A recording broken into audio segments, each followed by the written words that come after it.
दोस्तों आज के इस वीडियो में हम बात करने वाले हैं बॉलीवुड के दो ऐसे लव बर्ड्स के बारे में जिनकी लव स्टोरी लोग हमेशा से ही जानने के लिए उत्सुक रहे हैं। बात करेंगे लेट एक्टर दिलीप कुमार जी और उनकी लेडी लव सायरा बानो की प्यारी सी लव स्टोरी के बारे में। वीडियो शुरू करने से पहले दोस्तों, अगर अभी तक आपने हमारे चैनल नई सोच ऑनलाइन को सब्सक्राइब नहीं किया है तो पहले चैनल को सब्सक्राइब कर लें और साथ ही बेल आइकन भी प्रेस कर दें ताकि बॉलीवुड से रिलेटेड हर लेटेस्ट अपडेट आप तक पहुंच सके।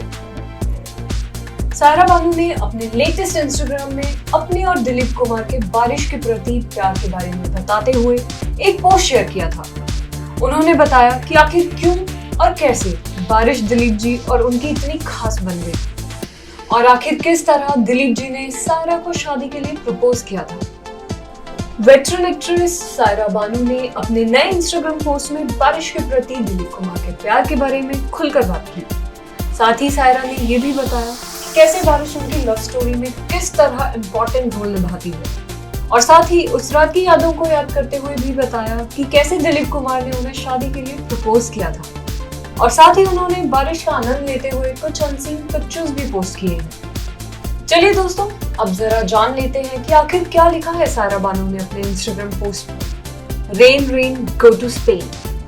सायरा लिखती हैं कि जब एक 7 साल की छोटी बच्ची लंदन में स्कूली पढ़ाई कर रही थी तो हम सभी ने अपने दोस्तों के साथ सामूहिक स्वर में इस पंक्ति को गाया करते थे।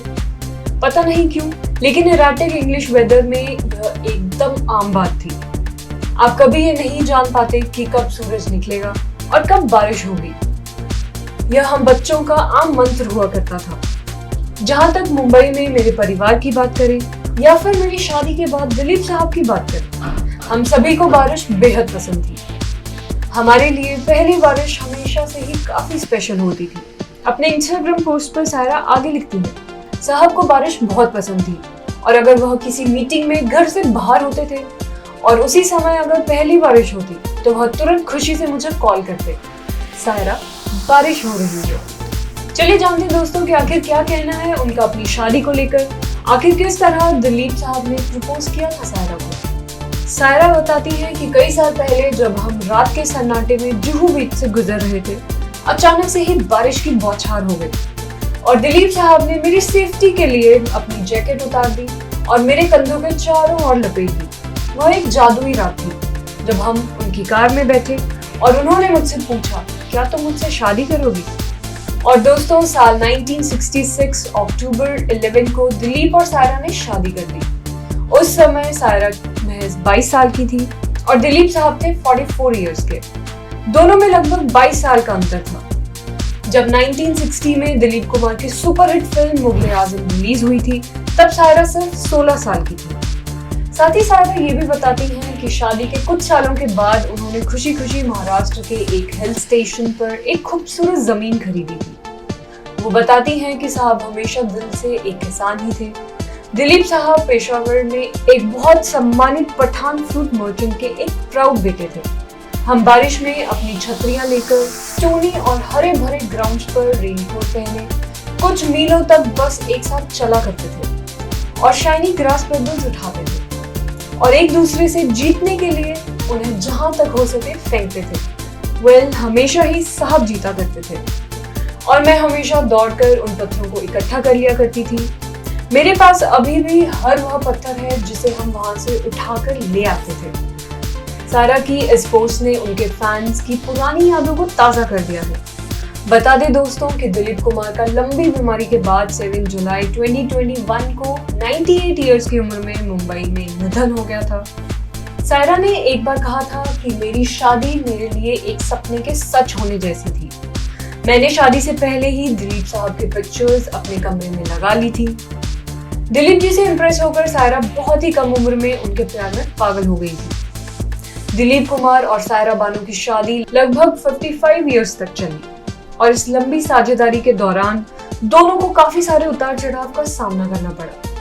जब वे शादी के बंधन में बंधे तो दिलीप कुमार थे 44 इयर्स के और सायरा बानो की उम्र थी 22 साल और दोनों में जो एज गैप था वो था 22 इयर्स। दोस्तों, क्या आप जानते हैं कि सायरा को मात्र 12 साल की उम्र में ही दिलीप जी से प्यार हो गया था, लेकिन जब सायरा के 22वें जन्मदिन की पार्टी थी तो उसमें दिलीप कुमार भी आए थे। उस समय दिलीप कुमार की नजर जब सायरा पर पड़ी तो मानो वक्त थम सा गया हो। अपने संस्मरण Dilip Kumar the substance and the shadow में अभिनेता ने उस पल का भी जिक्र किया जैसे ही मैं अपनी कार से उतरा और जब उनके घर जाने के लिए एक सुंदर से गार्डन से गुजर ही रहा था कि उसी समय मेरी नजर उनके नए घर की बैल्कनी में खड़ी सायरा पर पड़ी। सायरा ने उस दिन उस समय एक ब्रॉकेट साड़ी पहनी हुई थी जिसमें सायरा बेहद ही खूबसूरत लग रही थी। उस दिन मैं बेहद सरप्राइज हो गया क्योंकि मैंने आज तक सायरा को एक ग्रोन अप वुमन की नजर से कभी नहीं देखा था। मैं हमेशा उनके साथ काम करने से बचता था क्योंकि मुझे हर वक्त ये लगता था कि वो मेरी फिल्म में मेरी हीरोइन नहीं बन सकती क्योंकि वो काफी छोटी है और लोग हम दोनों को पसंद नहीं करेंगे। अब सायरा फुली वुमेनहुड में ग्रो हो चुकी थी और यकीन मानिए जितना मैंने सोचा था उससे कई ज्यादा वो सुंदर लग रही थी। हम दोनों ने हैंडशेक किया और बस हमारे लिए समय वहीं रुक गया। दिलीप जी आगे बताते हैं कि जब कुछ समय बाद मैंने सायरा को शादी के लिए पूछा, हालांकि मुझे उम्मीद थी कि वो शादी के लिए मना तो बिल्कुल भी नहीं करेंगी, लेकिन इस सवाल पर सायरा ने एक बड़ा ही अजीब सा रिएक्शन दिया जिसे देखकर मैं एकदम हैरान रह गया। उस दिन को याद करते हुए उन्होंने बताया कि हम कुछ समय के लिए उस दिन एक लाउंज में मिले थे और उस समय मेरे फोन पर बार बार मेरी एक्स का फोन आ रहा था जिसे देखकर सायरा काफी परेशान हो गई थी। दोस्तों आपको बता दूं कि जिस एक्स की बात यहाँ दिलीप जी ने की है वो एक्स कोई और नहीं बल्कि सुपरहिट बॉलीवुड एक्ट्रेस मधुबाला है। घर जाते समय जब मैंने कार को समुद्र के किनारे पार्क किया और जब मैंने उनसे कुछ सवाल पूछे तो सायरा ने एक पल के लिए चुप्पी साध ली। उस समय मैंने सायरा की ओर देखा और कहा, सायरा तुम उस तरह की लड़की नहीं हो जिसके साथ मैं घूमना चाहता हूँ या सिर्फ फेम के लिए साथ देखना चाहता हूँ। मैं तुमसे शादी करना चाहूंगा, क्या तुम मेरी पत्नी बनोगे? लेकिन सायरा पूरे दिन आ रहे मेरी एक्स के कॉल्स की वजह से मुझसे काफी नाराज थी, इसलिए उनका जवाब उत्साह से भरा हुआ हाँ नहीं था। सायरा मुझे जवाब देने के लिए तेजी से पलटती है और जो पहला सवाल उन्होंने मुझसे पूछा वो था कि और आपने कितनी लड़कियों से ऐसा कहा है। आमतौर पर मैं इस स्टेटमेंट से काफी गुस्सा हो जाया करता था, लेकिन उस वक्त उसकी फ्रैंकनेस और सिंप्लिसिटी से प्रभावित होकर मैंने उनसे कहा कि तुम बहुत प्यारी हो और मैं चाहता हूँ कि तुम मेरी पत्नी बनो। दिलीप जी ने आगे बताया कि कहीं ना कहीं मैं जानता था कि मुझे वो महिला मिल चुकी है जिसके साथ मैं अपना जीवन, अपने दुख और अपनी खुशियां बांटना चाहता था। दोस्तों अब मैं आपके साथ एक ऐसा किस्सा शेयर करने जा रही हूँ जिसे सुन के आपको भी डेस्टिनी पर भरोसा हो जाए। दिलीप जी ने यह भी स्वीकार किया था, एस्ट्रोलॉजर ने 1955 में उनकी फ्यूचर वाइफ के बारे में कुछ भविष्यवाणियां की थी और दिलीप जी कहते हैं कि हालांकि उस समय मुझे इस पर विश्वास नहीं हुआ था, लेकिन जब उन्हें सायरा से प्यार हो गया और उन्होंने उनसे शादी करने का फैसला किया तो उन्हें यह बात याद आ गई।